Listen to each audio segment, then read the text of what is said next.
wakil presiden kita itu kenapa nggak akhlaknya, imannya yang diperkuat kayak gitu? Ya lain kali kalau milih yang bener. Kalau menyesal ya sudah menyesal lah gitu. Sama Gibran masih nongkrong sebagai wapres sampai kapanpun tidak pernah dapat berkah dari Allah SWT.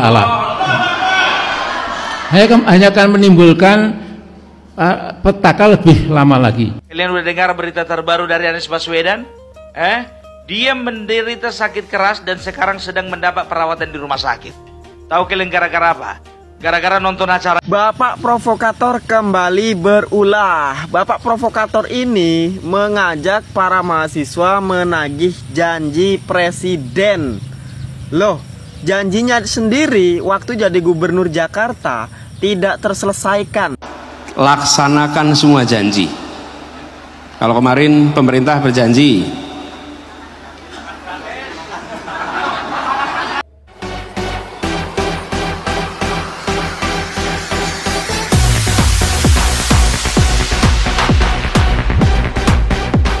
Assalamualaikum warahmatullahi wabarakatuh. Jumpa lagi dengan channel saya Vandur Official. Kali ini saya akan bereaksi seputar barisan provokator yang hingga sekarang selalu menyinyir dan mengadu domba, bahkan menjadi kelompok beleduk ya guys. Siapa dia kalau bukan Abah Anies ya guys. Kali ini Abah Anies ini seharusnya dia seorang profesor, seorang pendidikan. Seharusnya dia tahu ya guys mana yang baik dan mana yang buruk, tapi ini kerjaannya karena mungkin pengangguran ya guys, sehingga dia itu komporin para mahasiswa yang ada di UGM ya, Universitas Gadjah Mada, dengan tujuan agar gimana ya, mahasiswa itu selalu membenci pemerintahan. Nah ini akibatnya apa? Semua kebijakan yang dilakukan oleh Bapak Presiden Prabowo itu tidak sesuai gitu ya guys, dan mengapa semua kebijakan yang dilakukan Bapak Presiden Prabowo itu selalu ditentang oleh mahasiswa. Karena apa? Karena ada provokator ya guys. Nah ini kalau seperti ini, jadi seperti ini ya guys. Kita lihat video berikut ini bagaimana seorang Abah Anies. sekarang Pilpres sudah selesai toh? Siapa bilang belum? Sudah selesai. Sudah ditentukan KPU toh? Nah, sekarang terpilih. Sekarang kita boleh meminta kepada pemegang kewenangan, laksanakan semua janji. Kalau kemarin pemerintah berjanji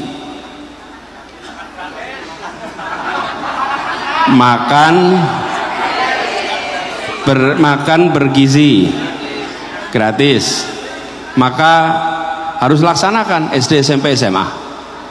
Janji rumah untuk rakyat miskin 3 juta harus dilaksanakan. Lapangan pekerjaan berapa?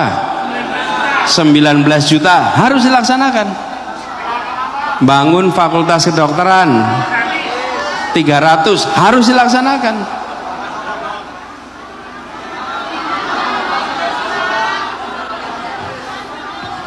Apa?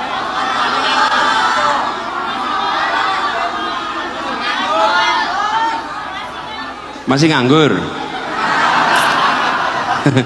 Jenengan nomor 20 juta itu mungkin. 19 juta.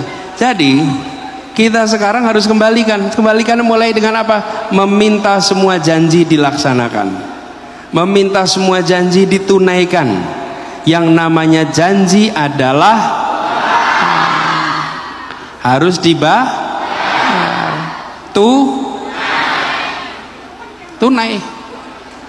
Dan ini cara mengembalikan kepercayaan. Karena kalau tidak begitu, maka proses ini kita akan kehilangan kepercayaan pelan-pelan kepada negara. Bapak provokator kembali berulah. Bapak provokator ini mengajak para mahasiswa menagih janji presiden. Loh, janjinya sendiri waktu jadi gubernur Jakarta tidak terselesaikan, tapi memprovokasi mahasiswa untuk menagih janji presiden harus diselesaikan. Kok lupa berkaca gitu loh. Janji-janjinya di Jakarta pun banyak yang tidak terselesaikan. Ya, tapi menuntut janji orang lain. Sadar Pak. Jadi kalau saya lihat Abah Anies ini belum bisa move on ya guys atas kekalahan presiden kemarin ya guys. Bahkan dia sudah menilai Bapak Presiden Prabowo nilainya 11 dari 100. Termasuk juga Pak Ganjar ya.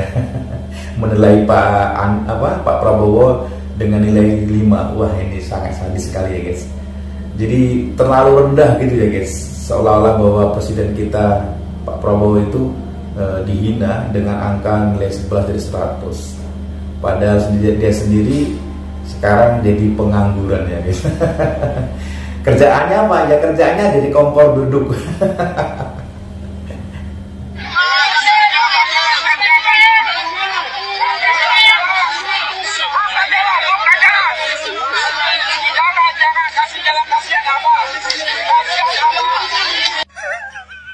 Kasih jalan, kasihan Abah, kasih jalan jadi presiden. Ya, presiden di mana kek? Yang penting kasih jalan, kasihan Abah, Kasihan Abah dan para pendukungnya, masa sih udah capek-capek panas-panasan, sudah capek-capek demo, masa sih gak dikasih jalan, gak dipermudah Abah jadi presiden. Kasihan para anak Abah, mimpinya sudah terlalu tinggi melihat Abahnya jadi presiden. Beri jalan. Kasihan Abah. Kasihan. Wakil presiden kita itu kenapa nggak akhlaknya, imannya yang diperkuat kayak gitu? Ya lain kali kalau milih yang bener. Kalau menyesal ya sudah menyesal dah gitu. Semakin kesini semakin sangat menurun. Jadi saya sangat kecewa gitu sama pemerintahan sekarang. Berita semua sangat buruk.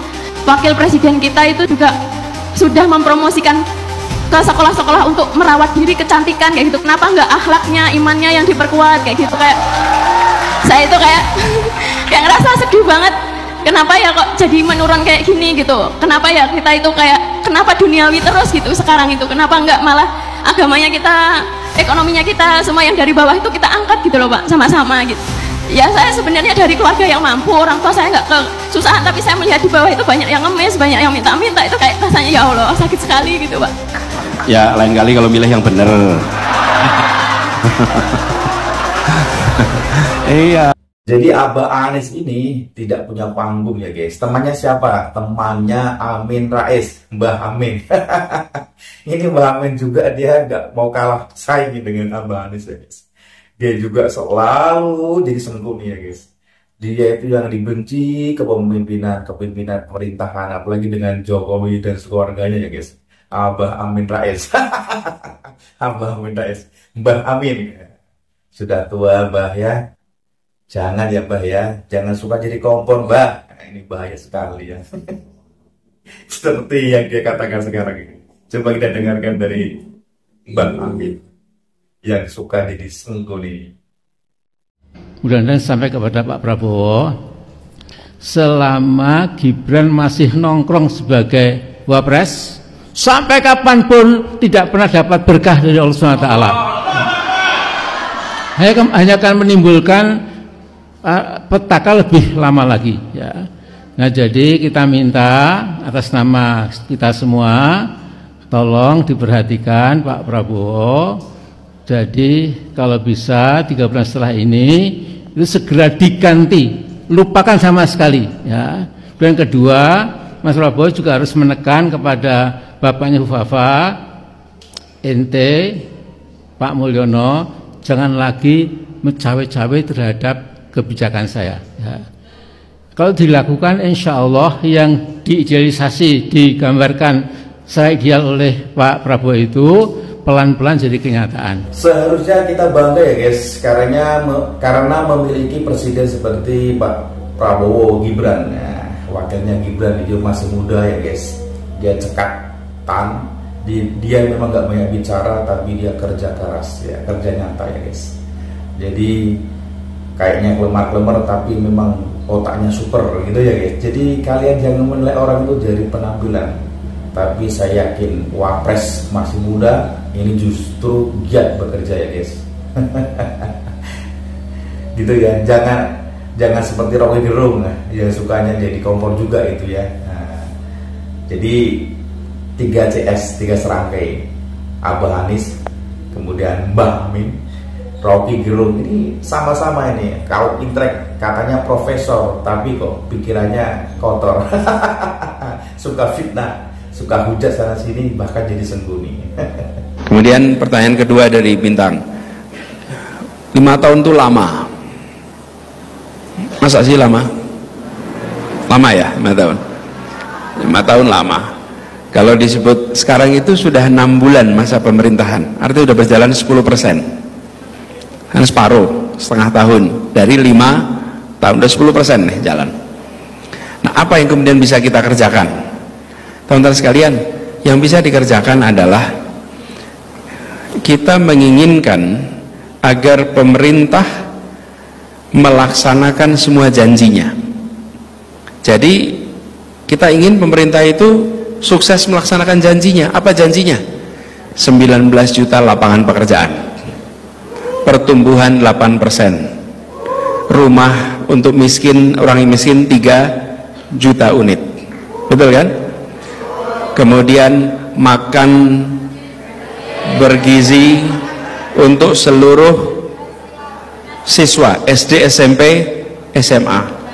Kemudian membangun fakultas kedokteran sebanyak 300 fakultas kedokteran baru. Itu adalah janji-janji yang baik untuk rakyat Indonesia, bukan? Ya, karena itu harus dilaksanakan.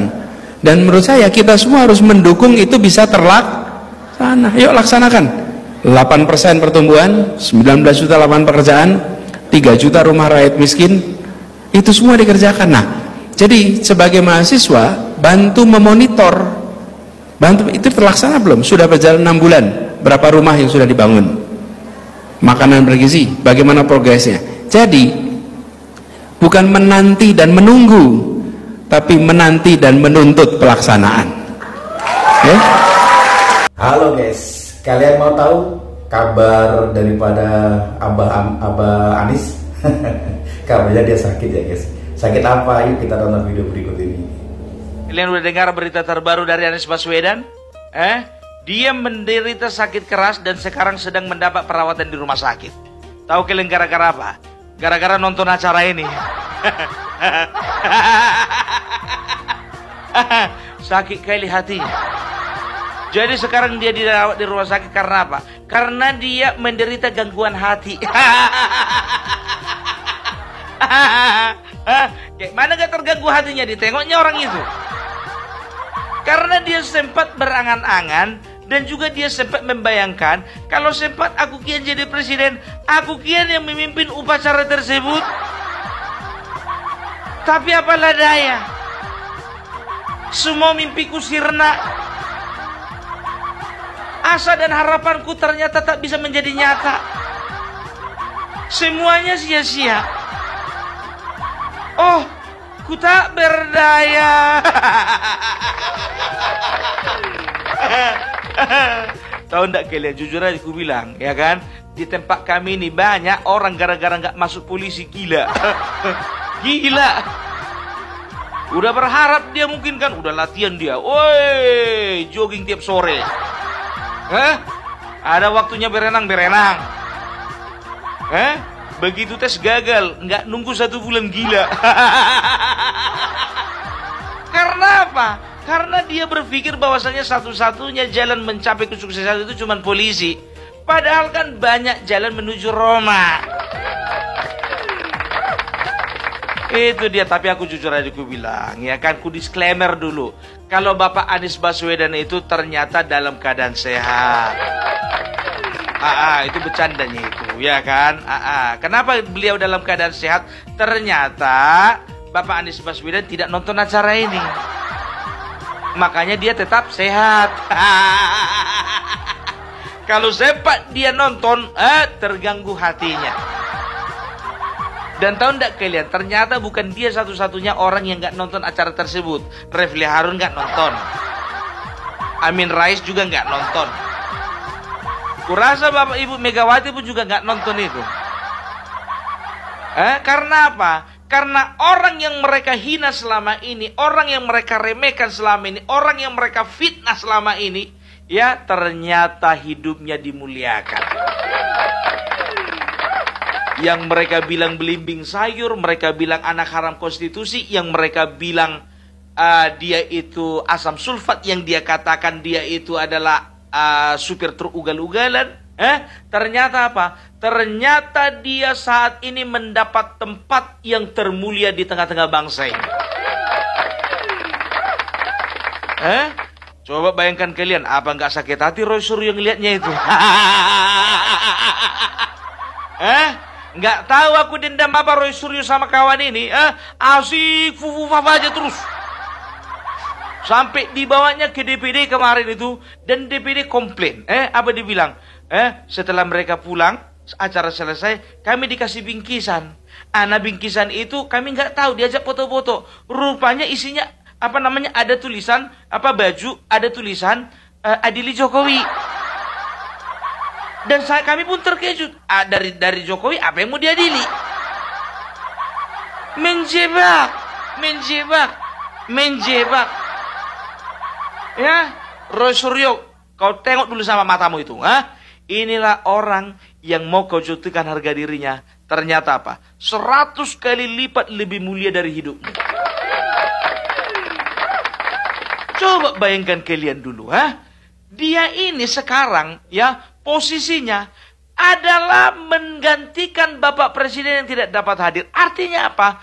Bapak Gibran di acara tersebut, di momen tersebut, berarti posisinya sama dengan Bapak Prabowo. Harusnya menjadi inspektur upacara di acara-acara kenegaraan seperti tersebut, upacara-upacara resmi seperti tersebut, 17 Agustus, Hari Pahlawan, itu harusnya Bapak Presiden. Nah sekarang kepercayaan itu diberikan kepada Bapak Gibran Rakabuming Raka. Ya, kita berharap dan sangat berharap mudah-mudahan apa yang direncanakan Bapak Presiden Prabowo akan membuahkan hasil untuk yang terbaik, tentunya buat siapa? Rakyat Indonesia ya guys, menuju Indonesia emas gitu ya.